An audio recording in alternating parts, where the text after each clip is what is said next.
Hi, I'm Ava Frazzoni. I'm Bermuda women's football captain, and I'm here with Bermuda Olympic rower Dara Alizadeh. Hey, Dara, how are you? I'm all right, Ava. How are you doing? Yeah, I'm good. I am in awe of what you've achieved already. And I hear that you're the first ever Bermudian rower to qualify for two Olympics. Yes. But thank you. And yeah, no, I'm. So I guess yeah, I would be the first to qualify for two Olympics. I think, yeah, Jim qualified in '72 in Munich, and then Shelley qualified in 2016 in Rio. Um, so this would be my second after Paris in 2021, but the 2020 COVID Olympics. But yes. Yeah. So going to your second one, would you say how the nerves? Is it more because you want to achieve more, or is it more relaxed? Give me a little bit about that. How you feel? Um, I wouldn't say it's more. I don't think it's like there are not more nerves. I don't think. I would say I certainly feel a much stronger sculler now than I did back in Tokyo. Mhm. Um, and I think if anything, it's probably a little bit more relaxed is not the right word, but maybe like in control because having done one before, a lot of the things that made it like very nerve wracking, even in the lead up to it, was just like not really knowing what to expect because it was my first. And I think this time, the lights are just not going to be as bright, sort of thing, Mhm. when you first get there. And even the lead up and just how you approach training and trying to peak for that, for that regatta. So I wouldn't say I'm more nervous. I'm very excited about it. It's been a long period of training, even before the qualifier. I mean, for the last like few years, really. And it's been a long journey getting back into it after taking some time off from Tokyo. And yeah, I mean, it's crazy to think that it's only a month away now, and so it's very exciting. That makes it much more exciting that it's the time has gone by like that, Yeah. and uh, yeah, it's more just excitement for it now. No, I understand. I get that. And so, what would you say your emotions were different from when you first saw you when the first time you qualified to the second time, like when you found out, like what ran through your head? Uh, it's interesting. The first, like going back to if we go back to 2021, and it was the same structure of qualification. So it was a, America's qualification regatta, so it's all regional for the single. Um, and I remember going to the regatta in 2021. It was my first time racing all of these guys in Latin America, um, and I was feeling really confident. And the training had been going well. The times were good. Everything, and the regatta, like, yeah, I hit that first race and it just didn't go quite to plan, and quickly things started to like spiral in a way that like were not good. Uh, and it was enough to qualify, but I just remember finishing that regatta. Like I qualified, and it was a moment of like, huh, oh, like because I had like such higher expectations of how I was going to do. So so it was a very awkward moment. I don't have another way of putting it. Um, when I qualified for Tokyo, and then I quickly said, "All right, well, look, like that didn't happen quite as you expected, but you're into the show. Like, let's like Yeah. you know, let's sort yourself out and like let's get back onto the training and let's get back into it." Whereas this time, I was going into it with much more probably maturity and knowing what to expect, and like and while I was still confident, I didn't have the, oh my god, if everything doesn't go exactly the plan, I Yeah. don't know what I'm going to do. Like everything's a disaster, and I had a little bit more kind of resilience in that, I think. Um, and for when I qualified this time, probably the emotional high was actually in not the final, but in the semifinal, because so for qualification you have to get top five. You have to finish in top five, and to do that, you have to be in the A final, which is your top 6 finishers. So you have to make it into the A final. That means in the semifinal, you've got to be top 3 out of the 6 in your semifinal to get into the A final. And basically, I had to race the race of my life just to get into it, and I ended up, without going into the details of it, like I ended up getting third behind the eventual 1 and 2. Like finishing 1 and 2, I ended up getting third, only a second ahead of the guy who got fourth. Both of us having personal best times by like over 10 seconds, sort of thing. Wow. And so Bermuda that was strong. a moment. Yeah, it was cutting it pretty close. And that was a moment where I thought, it was such a rush of emotion. By the time I got to the final, and I had that, I was able to secure the top 5 by the 1,000 meter. So rowing is 2,000 meters. By the 1,000 meter mark, so halfway, I had a look, and I was in probably 4th position, a little bit behind 3rd, and I saw that 6th place was like a good distance back. And I kind of thought to myself, okay, like I'm in position, and I just got to make it like this is a situational call now where I can try to push on and try to get bronze. But that obviously, like when you push it, the risk starts to go up as well. Like, and if something going wrong, I mean, like my goal here is to qualify. Um, so I kind of knew that I was going to qualify probably by the 1,000, and this at that point it was just making sure that I had a complete Yeah. race. But there was nothing that I had to like extend myself kind of into the danger zone, if that makes, like, what I mean? I didn't have to take Yeah. such a gamble. So by the time that I crossed the finish line, I had such a whirlwind of emotions uh, up to that point in the regatta that I just kind of crossed, and I was like, This is it. cool, yeah, like all right, like sweet, like I'd already experienced a lot of those highs, and so yeah, so it was, again, it's so funny, like it's different than like when I do visualization of like what that feeling is going to be like, what that moment is going to look like when you cross the finish line and you like throw your hands in the air and you're like, I made it. And it just wasn't like that at all. It was just like, oh nice, like I qualified, nice, like this is cool. So it was a little bit more subdued, but I would say only because the regatta as a whole was an emotional roller coaster. Yeah. Isn't it kind of crazy that when you're mid sport, kind of like time freezes? Like the fact that you just went through that entire thought process that was probably in real time of like a second, but you had a whole Oh yeah. conversation with yourself. Yeah, no, that's crazy. So you talked about visualization. Like, do you do that before every race? Like, do you kind of Yeah, that I in think, your preparation? yeah, definitely. And I think, you know, one of the lessons I learned in the last cycle was, unlike football, rowing is like a sport where you can kind of treat it like a time trial. No one can tackle you, no one can get in your way, no one can get like up in your kitchen and like just, really like mess with your head. Like uh rowing, like, Maybe I we're need to all in the try same. rowing. No, Sorry?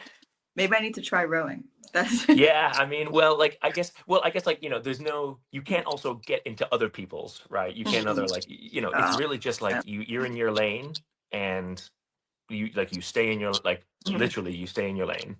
Um, and so what I learned in that was, you know, I can control, like, before I'd be so worried about like what other people were doing. So like my head, it was just everywhere but where it should have been, which is like in my boat, what I was doing. And so switching over to just worrying about like the process, and I know exactly what I'm going to do at every single stage. Um, that allowed me to be like feel much more in control of it, and then much more confident. And so visualization is a big part of that, because I know at each 300 meters, or let's say, like what I'm going to be focusing on, right? So it's not just like pull harder, like, right, there's like technical focuses, and Break it down. yeah, you break it down, right? And just because otherwise a 2,000 meter race in a single is a long, long way. And so you just break it down into smaller chunks. And I know what I'm going to be focusing on like every 300 meters. So I can visualize the whole race, you know, whether I'm, before I go to sleep, or like in when I'm practicing on the race course, I can, you visualize there's that marker, there's the 500-meter marker, there's the 750, there's the 1,000, there's the, some courses are like, there's a weird tower at like 1100 in, like, you know what I mean? Like you can visualize all these things. So by the time then you get to it, you've done it 1,000 times effectively, and it's Exactly. nothing new, like nothing totally surprising then. Yeah. Do you have any like pre-race superstitions? Like for me, I warm up with my laces untied. So when I tie my laces, it's game time. Yeah, Oh, okay, I yeah. like that. Oh, As that's well very cool. Oh as gosh, I've never heard that one before. I'm Um, convinced that if I have my hair in a high ponytail, I don't play as well. Then there's a low bun. Yeah, convinced myself of these little bit of superstitions. So what you got? I know you've got to have something. wow. Well, okay, okay. To be honest, I'll start with the bun. I have to have it a little bit higher, just because if it's low, it. Mm-mm, It ain't mm-mm, mm-mm. it. No, no, that's not. That's nah. Um, hmm. I don't know. I guess I don't think any superstitions. Like, I just like to be everything. Everything is really scheduled out for me, Mhm, like in the lead up. So I work backwards from the race. So let's mhm, say your race is at like 2 p.m. You're probably going to launch on off the dock at like 40 minutes before, around then, and then you just kind of you work backwards from that. mhm, Like, okay, by 30 minutes before I launch, I want to have done this. So like, mhm. and like every you try I try to think of every detail. So like going to the bathroom one more time, like I have my sugary drink at this point, and Yeah. I have I keep sipping water, and like if whatever. But no, I don't think any superstitions. uh I Same gosh, yeah, foods or I drink? try. I think I would get freaked out if I had anything like that, because at that point it's something. Because like if let's say like the shoelaces one, if for some reason I like tied my shoelace, I'd be Mhm. like, oh, like, oh no no no no no no, like, oh no, Oh, like that you see, happened. like yeah, I don't know if That's you ever the had that, but reason. like, In my head, that's the reason I didn't do that pass. That's the Yep. So no, I agree with you. I think you should stay exactly where you are when you start. I've always done it as a kid, superstitions. fair. So I thought on it. But yeah, the shoelaces. I don't really train with my shoelaces tied. And then when my team now knows that I warm up and they're not tied, and then I tie before we go out, and How it do you not like trip over?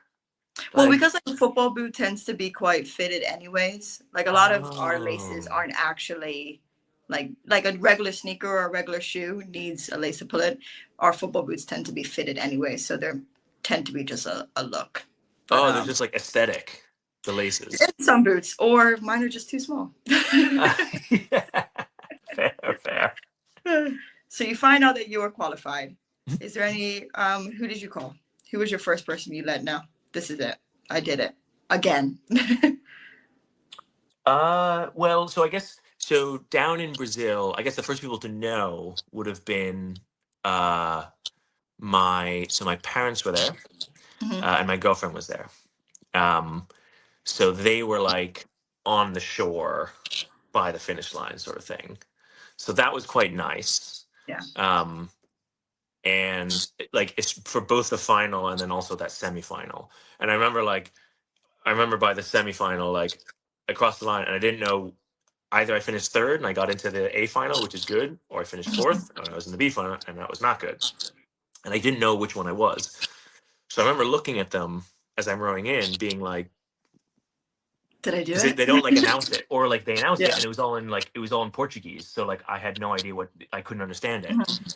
And so I was like, did, like, did it happen? Like, and they were like, very happy and excited. So Mhm. I was like, that's probably a good sign. I don't think they would be like jumping up and down if I was in the B final. But the first call I think would have been probably to my coach. So, Mhm. he was my coach is in the UK, and he he wasn't able to come with me, and so um, but he was like following along, and I probably contacted him first to be like, Yeah, I made it. Yeah, I did it. Yeah, I think either him, maybe my brother would have been next. Mhm. Because he, I mean, like, ever luckily, everyone was very supportive and following along. Yeah. And No, so, yeah, but yeah, probably my brother and my coach were probably the first calls.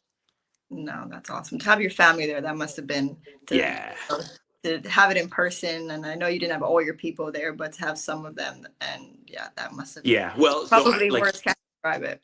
it was to be honest, it was a sort of contentious point because like, so they came last time, and I sort of I guess maybe the only superstitious thing I have, I go back to this, I knew there is was one. There had either to had be. to be, yeah, there's one. Um, Family and like very close friends, like stay away from me. But Like, before you race. but before the race, I don't like if I'm mid regatta and like Mhm. it's yeah, it's almost, I almost imagine it like the way they see it. It's like a wild animal. If it wants to come up to you and like be nice and kind and like wants to say hi, you let it, and you're like, this is nice, but you would never go to it. You would never like, right? Because you just like, that's, I imagine how they see it, because yeah, and so I've got like, I have like very strict boundaries in place of like, I like, maybe I'll come say hi if I'm up for it. If I'm in the mood, I'll come say hi. But if I don't, do not expect anything from me. And like, I'm not available. Like I am, You just tuned because in. yeah, just because it completely takes me out of it. Like it Mhm. takes me out of like what I'm focusing on. Obviously, of course, after the regatta, different story. Where Yeah. happy days, Yeah. and things went well, and so, but no, and so because of that, they were, they are very respectful of these rules, and it was very nice to have them there afterwards, and Yeah. so yeah, no, that was very good. I think a lot of people, like from an athlete perspective, like the outside or family and friends, don't realize how impactful their words can be. Like as much as their support, and you know you're doing it for them, and they're in your head, that you have to be tuned in. And a lot for like my team and our coaches do keep us very kind of like within a bubble, Mhm. because you don't know, the most simple thing can throw them off, or opinion of how they think we should compete or what we should do. Oh, Oh yeah. oh no, no, no, no, no, no, no, no, no, no, no, no, no. I'm saying like, I don't need to hear like, go Dara, like, like, oh, like, we love you, sweetheart. I'm like, Yeah, cool. I appreciate you. Thank you. I know this. And it is but I'm locked in. recognized. Hmm. If I got rowing opinions from anyone who wasn't like my coach or like someone in the rowing world, no, no, no, no, no, Well, no. then football is not your sport. Fair, fair. Everyone, I feel like, would have an opinion about Yeah, football. definitely, 100%. Oh. You're So like, when you hey, you ever talk thought about, about like, like a 4-3-3, or like, oh yeah, like, no, man, no, oh, let me she needs tell to the be good. coach. Yeah, yeah. Justin, thank you. I appreciate it, but we have a coaching staff, and they're doing awesome. But Oh, yeah. you're kind of not. I'd be like, I don't appreciate it. I don't need to hear that. So we talk about like outside noise and everything. I know that your first time going to Tokyo was under COVID restrictions. So are you looking forward to now? Like, is everything open? And what that does that change in how you're looking at it, or yeah, Um, something different? yeah. So the thing I think that will be the biggest change, obviously, is that like people are there. Hmm. So, and that was a really weird thing about Tokyo, which I got really used to as the regatta went on, was that it was like dead silent. There's no one there, and in one way, it made it quite. Well, obviously, it was a very unique situation, but it made it quite a nice, like a wholesome situation, in that it just kind of turned into like a small get together of the best rowers in the world just having a race because they want to. Um, the weird thing then became in the finals, when you'd be watching finals and then you'd come to the medal races, and someone would cross the finish line having just won gold, and you'd hear like, they would be going crazy in the boat, but then you just hear kind of like a ripple of like scattered claps Hmm. throughout the empty stands, and then there'd be like other athletes and stuff there, and like maybe if they had teammates, maybe. Whereas typically, especially in Olympic finals, there are stands that go like all the way up for the last 500. So it's like 500 meters, and they're like pretty full. And I speak to rowers who competed in London or Rio or whatever, and they say that like in the last 500 they couldn't hear themselves think Oh wow. because it was so loud. Mm-hmm. Um, and there was no like piped in sound. There was no like there was none of that. So that will be probably I've rode in big crowd scenarios with loud sounds before, so like it won't be totally new, Mm-hmm. but that will be certainly something that I don't think it will take some adjustment, and that will be just something that like I need to be expecting that it's going to be Yeah. jarring, because like that I haven't experienced that at Mm-hmm. probably at the Olympic level. I haven't experienced that. Hopefully you just still be tuned in and just use the sound and everything to just drive you to the finish line. That's all. Yeah. I mean, But for sure. Like, I just know again that the one thing that I can expect is like the unexpected, and I yeah, just know that like there's going to be something that is going to be like, because it's yeah. still the Olympics after all, and it's like Mhm. I'm not going to be able to have like the best race of my life every single day, and so like I just like there's always something that will. It's just like it's just about like making sure that like, okay, maybe that wasn't great, or like that's fine. Like it could have been better. Let's just do it better next time. Yeah, Like like it's a just like sharp. keeping the cool about it, right? Mhm. Yeah, for sure. No, that roar, I still to this date walking out in Bermuda and hearing home crowd for the first time, yeah, it shakes you. And Yeah. it shakes you. But it becomes the best, it's today the best feeling ever. But I remember the first time I was like, oh, this is serious. Like, and Yeah. it's as much as you're trying to focus in and not hear the noise, sometimes I also like tell my team to like take a moment to let it hit you, Hmm. and then short memory, then we move on. Because if you don't take that time to actually like soak it in, one, you miss the moment, which is something that people Yep. don't get to experience, and two, you try so hard to focus on tuning it out that it ends up taking over. So Oh yeah, yeah. I'm a big thing of like, Olympics is yeah, no, I think that's you've totally nailed it. Like just like yeah, because you miss it and it's like it's special. Like and if you just like if you're like it's I always find it so sad when people finish a race or a game or whatever and they're like, I don't remember any of it. Like I don't like it was just such a rush and I was so I'm just like, oh really? Like you don't remember any of it. Like that's cool. You might have gone well, but if you don't remember it, like that's kind of sucks. yeah, So yeah, I think yeah, take like a couple minutes to like take it in. You're like cool. Like we got fans. This is cool. yeah, Like they're all here everyone, backing us. There's a cool environment, like the yeah, energy, the buzz, and then it's like, okay, I've heard it now. Like I yeah, recognize it, I accept it. Let's yeah. kind of tune back in. Yeah, I do now where I'm like, okay, so every fan is actually here just for my team. And then Yeah. that also helps. I think I saw something on South Carolina's women's basketball team. She was saying that every time people boo, instead of they're just saying like, hey, boo. So that's how she like changes it instead of like actually booing her. And since then, I'm like, oh, not that I ever want to be booed, but it happens when we go to other countries. I can't wait to use that one. But Well, they're saying, "Hey, boo." yeah, like just hey, boo, instead of like, yeah, like that one is stuck. Like they all start booing, you just like wink at them, like. Yeah. Is anyone going with you, or you talked about your family being there for qualifying? Are they going with you to Paris? Yeah, so I guess like immediately in my Mm. like team, so it's just me and my coach. And then obviously like we have our like Olympic like team, the support staff and our chef, etc. Um, and then, but yeah, family wise, yeah, so I've got a lot of family coming over. They sound like they're going to be having a party of a time. Like it's going to be like a bit of a family reunion. And I was like, I'm on a couple group chats of like cousins and stuff, and they're saying like, oh, like while we're in Paris and like when there's not racing going on, like should we go see this? Should we go see that? Like Mhm. it's in France. Like let's go check out like a wine thing. And I was like, oh, like like maybe let's wait until after the racing because like I would love to come. Like Yeah. this all Like sounds you guys really talking fun. about what you're gonna do isn't helping me, Sorry. right? But I was saying like to your family, it's almost saying like you guys talking about what you're gonna do when I'm competing or like training.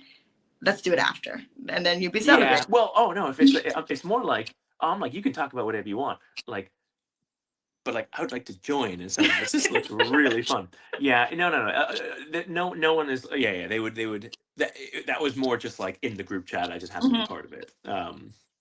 Yeah, no, but it's really nice. There's a lot of family coming over. I've got some friends who, from university friends who, there are a few guys, a few Cambridge guys who are racing for different countries, Mhm. and so a lot of the Cambridge guys are going to come over to watch, and that'll be quite nice. And yeah, no, it's a good contingent coming over.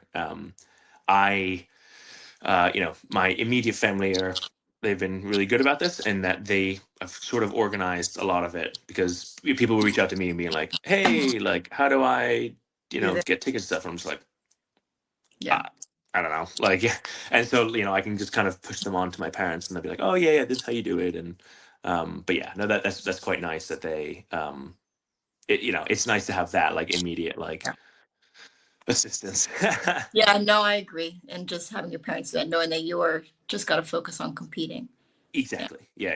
And so, yeah. No, but I'm really excited that Mhm. people are there to support. So that'll be really nice.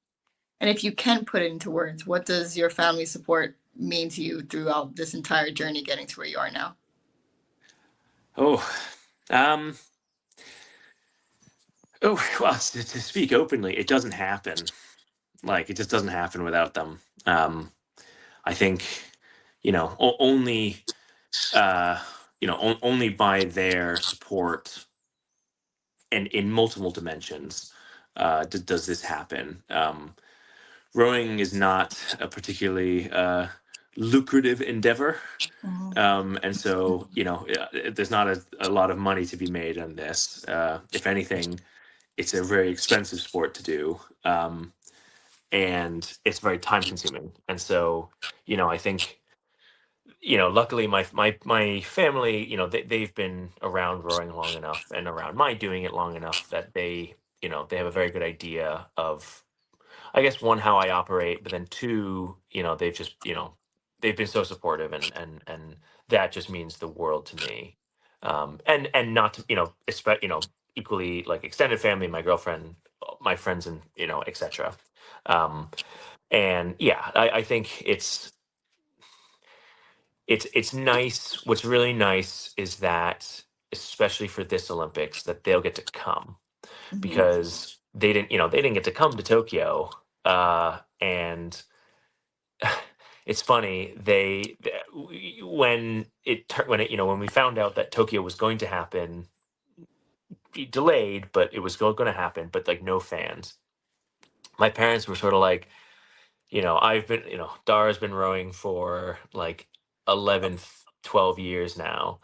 We've been to every, little ditch in the northeast of the US with a little lake on it, as I was like starting to row, and like we've been to every, river across the world, sort of thing. And the one that we can't go to It's the biggest one. is the biggest one, yeah. And Yeah. so, and I think it's certainly nice. It's a long way from those, but like when I was first starting to row, and like, but they were there every race, and I'm, throughout high school, throughout university, throughout like moving to the UK for the Oxford Cambridge boat race, and world champs and stuff. And so, it'll be really nice that this will be kind of, something that they'll be able to take part in as well. And so, yeah, it's like probably the most important thing, and it just doesn't happen without them. And so, yeah, there is no way to demonstrate my appreciation for that, but I completely so it get it. goes. Yeah, I completely get it. Shout out to everyone that supports an athlete, because, yeah, it's really hard to put into words, but like you said, we couldn't do it without them, and we do it for them as much as we do it for ourselves. No, So, definitely. So, so I really hope, well, I know now, and I'm telling all the Bermudians that I know about you, and I'll be rooting for you. And I hope everyone hears about you and gets behind you in Bermuda. But I think you might have more fans depending on this next answer. So it's okay. come next time. Who you supporting? Oh, Oh God damn no, this is gonna it. sway. You're gonna get one end of the island on your side, and the other end might be like, Maybe I'll watch after. I'm St. George's. Like I did. Oh no. They definitely should have asked this question before we started. You know what? I still support you. I appreciate that. Thanks. I knew that this was gonna. Yeah. Cool. Yeah. No. I gotta stay true to St. George's. No, but all jokes aside, Dara, it's been lovely to speak to you, and I really wish you all the best at the Olympics. Thank you. It's been lovely speaking to you too. And yeah, no, I really appreciate it.